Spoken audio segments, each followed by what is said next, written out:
Day കെയറിലും സ്കൂളിലും റിലേറ്റീവ്സിൻ്റെ ഒക്കെ അടുത്ത് കുഞ്ഞ് നല്ലതായിരിക്കും. പക്ഷേ അമ്മയെ കണ്ടാലുടൻ ടാൻട്രംസ് കാണിക്കുന്നു. ഒത്തിരി കരച്ചിലും വാശിയും ക്ലിഞ്ചിനെസ് ഒക്കെ പ്രകടിപ്പിക്കുന്നു. പല അമ്മമാരുടെയും സങ്കടമാണിത്. മറ്റുള്ളവർക്കൊപ്പം നന്നായി ബിഹേവ് ചെയ്യുന്ന എൻ്റെ കുഞ്ഞ് എന്താണ് എന്നെ കാണുമ്പോൾ മാത്രം ഇങ്ങനെ വാശി പിടിക്കുന്നത് എന്ന്. അമ്മമാർ പ്രശ്നമായി കാണുന്ന കുഞ്ഞിന്റെ ഈ ഒരു ബിഹേവിയർ ശരിക്കും ഒരു ഗുഡ് സൈൻ ആണ്. അമ്മയോടുള്ള സെക്യൂർ അറ്റാച്ച്മെന്റിന്റെ അടയാളമാണിത്. അമ്മ കുഞ്ഞിന്റെ സേഫ് സോണാണ്. ഒരു ദിവസം സ്കൂളിലോ ഡേ കെയറിലോ ഒക്കെ ആയിട്ട് കുഞ്ഞ് സപ്രസ് ചെയ്തിരിക്കുന്ന ഫീലിങ്സ് അമ്മയെ കണ്ടാലുടൻ റിലീസ് ചെയ്യാനായിട്ട് കുഞ്ഞിന് ലൈസൻസ് കിട്ടുന്നു.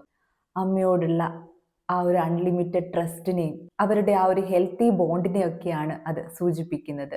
ഇത്തരത്തിലുള്ള സെക്യൂർ അറ്റാച്ച്മെന്റ് റിയാക്ഷൻ കാണിക്കുന്ന കുട്ടികൾ ഇമോഷണലി കൂടുതൽ ഹെൽത്തി ആയിരിക്കുമെന്നും അതേപോലെ അവരുടെ കോൺഫിഡൻസ് ലെവലും അവർ ക്രിയേറ്റ് ചെയ്യുന്ന സോഷ്യൽ ബോണ്ട്സ് ഒക്കെ വളരെ നല്ലതായിരിക്കുമെന്നൊക്കെ പഠനങ്ങൾ തെളിയിച്ചിട്ടുള്ളതാണ്. സോ നെക്സ്റ്റ് ടൈം കുഞ്ഞ് അമ്മയെ കണ്ട് വാശി പിടിക്കുമ്പോൾ എന്താണ് ഇങ്ങനെയെന്നോർത്ത് ടെൻഷൻ ആവേണ്ട. പകരം മനസ്സിലാക്കാം, എനിക്ക് അമ്മയെ പൂർണ്ണമായും വിശ്വസിക്കാം എന്നതിൻ്റെ അടയാളമാണത്.